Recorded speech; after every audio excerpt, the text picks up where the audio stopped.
Hola, ¿cómo están? Bienvenidos. Esta es una nueva edición de Jueves Internacionales. Hoy vamos a hablar del informe Bachelet. Michelle Bachelet, expresidenta de Chile, actualmente es alta comisionada de la ONU para los Derechos Humanos y ella ha viajado el mes pasado a Venezuela. Se ha reunido con más de 500 personas a quienes ha entrevistado y ha logrado elaborar un informe bastante contundente, cuyas conclusiones vamos a analizar en este momento junto a Nancy Arellano, quien es consultora política y nos acompaña esta tarde. Gracias. Muchas gracias, como siempre, por la invitación. Y bueno, por supuesto, creo que este es un tema muy relevante para toda la comunidad internacional, además de, por supuesto, para los venezolanos.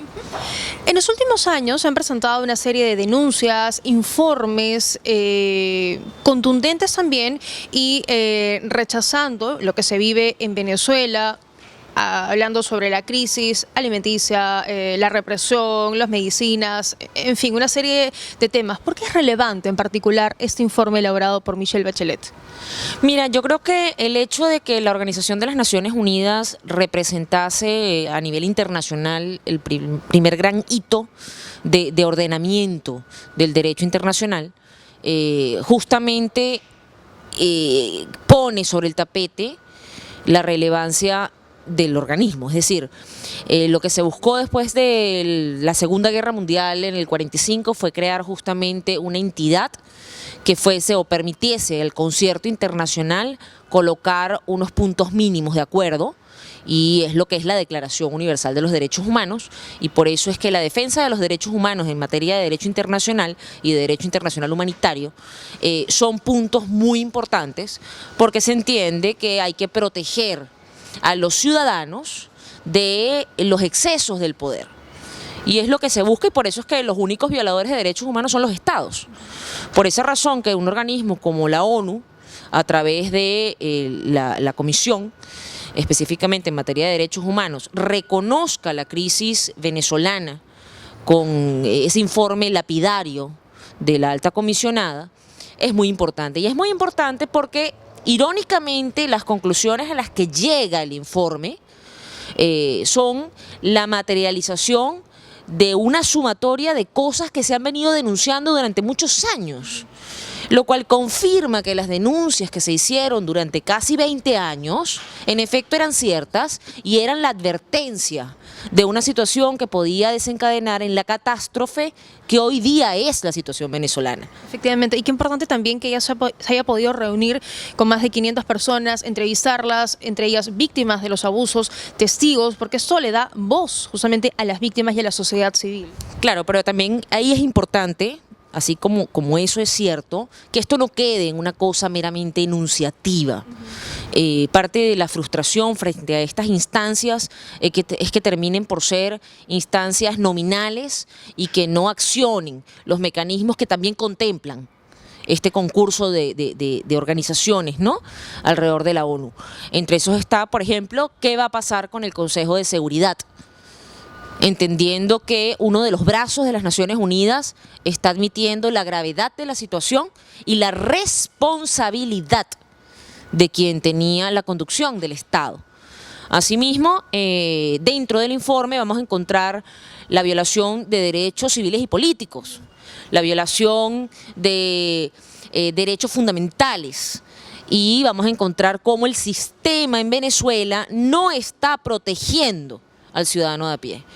Estamos hablando no solamente de liderazgos políticos, de la sana oposición que tiene que haber en toda democracia, sino además estamos hablando de la perpetración de crímenes dentro del sistema de justicia, dentro del sistema carcelario, donde personas que detentan las armas del Estado están haciendo abuso del poder coactivo para atropellar a ciudadanos, violaciones de mujeres en cárceles por parte de personas o funcionarios de los organismos de seguridad. Es muy grave que en pleno siglo XXI, un país que durante muchos años fue un modelo de democracia para la región, hoy esté sumido por un grupo político que usurpa las funciones del Estado a merced, y que no haya nada en la comunidad internacional que vaya a operativizar acciones para contener. Entonces ahí encontramos principios muy importantes como el deber de proteger por ejemplo, que tiene que amparar las funciones del Consejo de Seguridad y que ahora con la validación a través de uno de sus brazos, vuelvo y repito,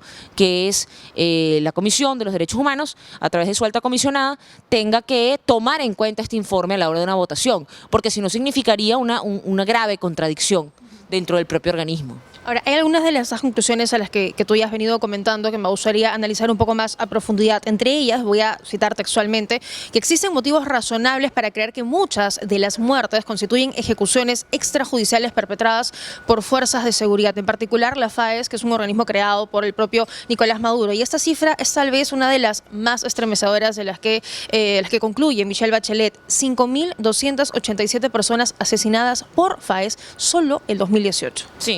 Sí, la cifra es alarmante.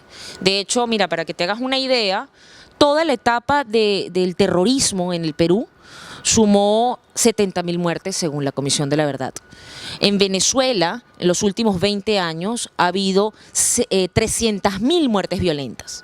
De esas 300.000 muertes violentas, que dan cuenta de más de 20 planes de seguridad infructuosos, con unos organismos de seguridad que no han logrado atender a sus deberes de Estado, se encuentra además este tipo de mecanismos, o mejor dicho, este tipo de actuaciones completamente fuera de orden, que violentan el debido proceso, que violentan los derechos fundamentales y que además, donde hay una responsabilidad penal por parte de los funcionarios. Y eso tiene que entenderse, que después la CPI está allí para activar la Corte Penal Internacional, para activar los mecanismos de responsabilización de quien, usando la figura del Estado, atenta contra el ciudadano y excede sus funciones.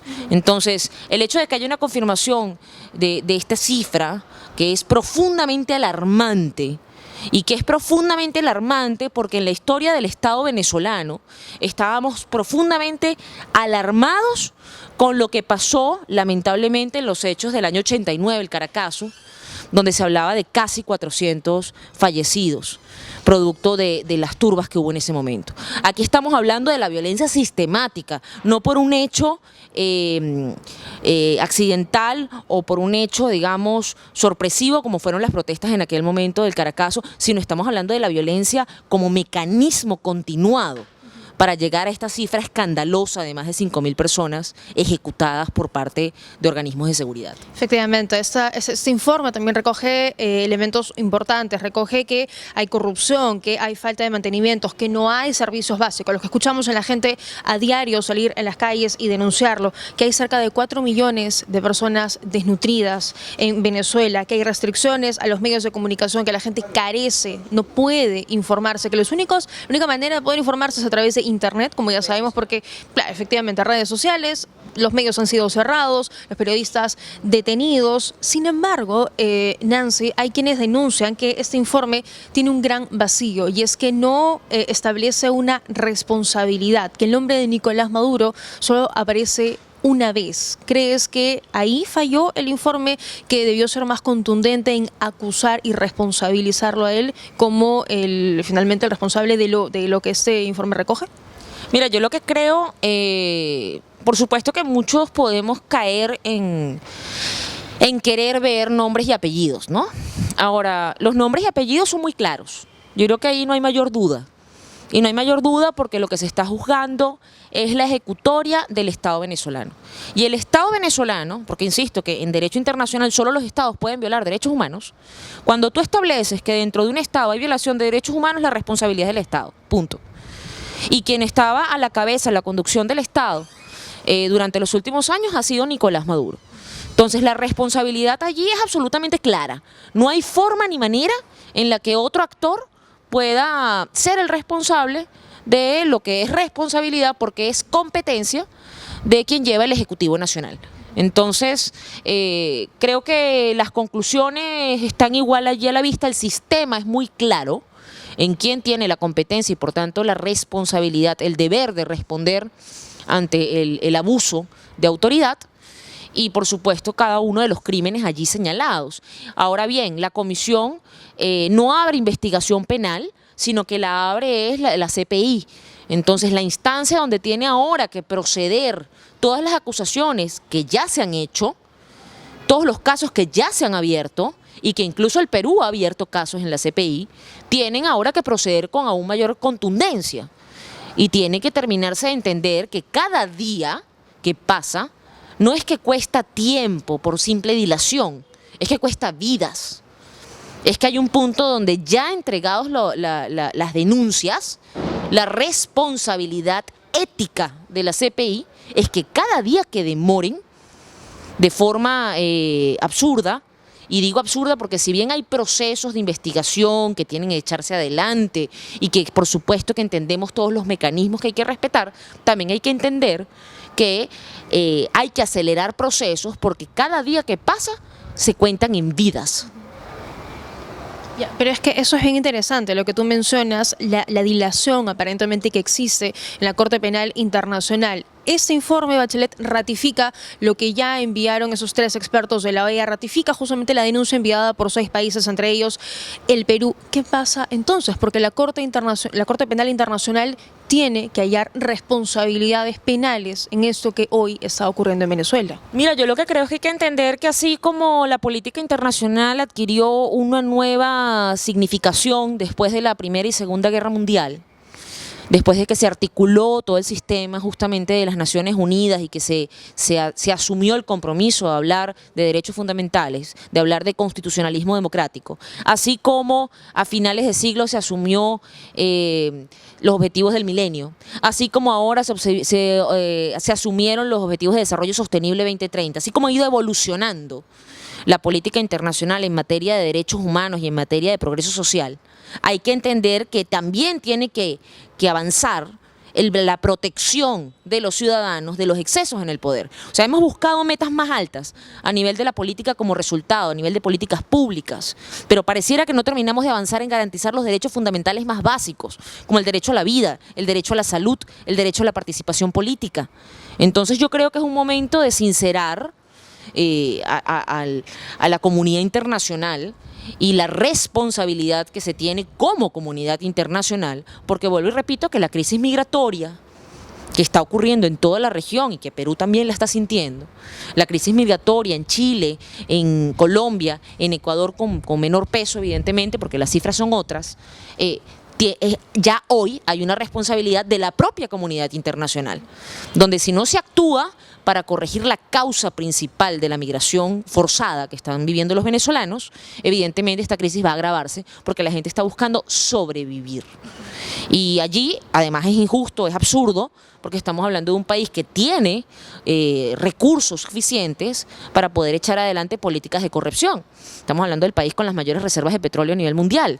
Estamos hablando de un país que tiene una producción energética que podría estar altísima y podría con eso, pues por supuesto, subsanar todos los problemas que se han desencadenado producto pues de unas políticas ineficientes por parte de un gobierno que durante su tiempo legítimo no supo conducir los destinos de la nación y que además ahora pretende como régimen usurpar el poder a través de mecanismos no constitucionales, completamente ilegítimos y en una clara, evidente e hiperratificada violación de los derechos fundamentales de los ciudadanos. De acuerdo, de acuerdo. Está clarísimo que Venezuela es un país rico, lo han demostrado por muchísimos años, han tenido una de las democracias. Es un país con recursos. Un país con recursos. Se genera. Efectivamente, pero lo que ha fallado el chavismo es en generar riqueza. Y por eso es que es la crisis. Claro, y han tenido además una democracia bastante sólida durante muchísimos años y la migración forzada justamente porque la gente tiene la necesidad de sobrevivir. Totalmente de acuerdo contigo. Tengo que ir finalizando, pero quería preguntarte brevemente cómo queda en estos momentos la oposición. ¿Este informe lo fortalece? Bueno, a ver, primero que nada creo que entendiendo la activación de los artículos 350, 333 y 233, técnicamente la oposición ahorita es el régimen de Maduro, porque el gobierno legítimo está justo en manos transitorias en este momento, en la encargatura a las fuerzas democráticas. Yo creo que las fuerzas democráticas se ven, por supuesto, fortalecidas, en tanto que se legitima cuál es la reclamación y por qué los mecanismos del 350, 333 y 233 han sido activados, lo cual pone de manifiesto que evidentemente el presidente encargado, Juan Guaidó, está ocupando el puesto de la presidencia de la República por encargatura de la Constitución y que la Asamblea Nacional está aplicando todos los mecanismos constitucionales para buscar restablecer el Estado de Derecho en Venezuela. Y evidentemente cuando tú lees el informe y ves todas las acusaciones, todos los testimonios, todas las cifras y cómo los mecanismos, como por ejemplo la Asamblea Nacional Constituyente, la falta de libertad de prensa, la amenaza a los funcionarios públicos, etcétera, dan cuenta de que es un régimen usurpador y que es un régimen dictatorial que ha buscado por mecanismos no democráticos intentar dar brochazos democráticos a un país que ha perdido sus libertades. Muy bien, Nancy. Gracias, como siempre, por tus palabras, por tus comentarios. Gracias por acompañarnos esta tarde. No, gracias a ustedes. Muy bien, amigos, gracias a ustedes por su sintonía. Nos reencontramos el próximo jueves.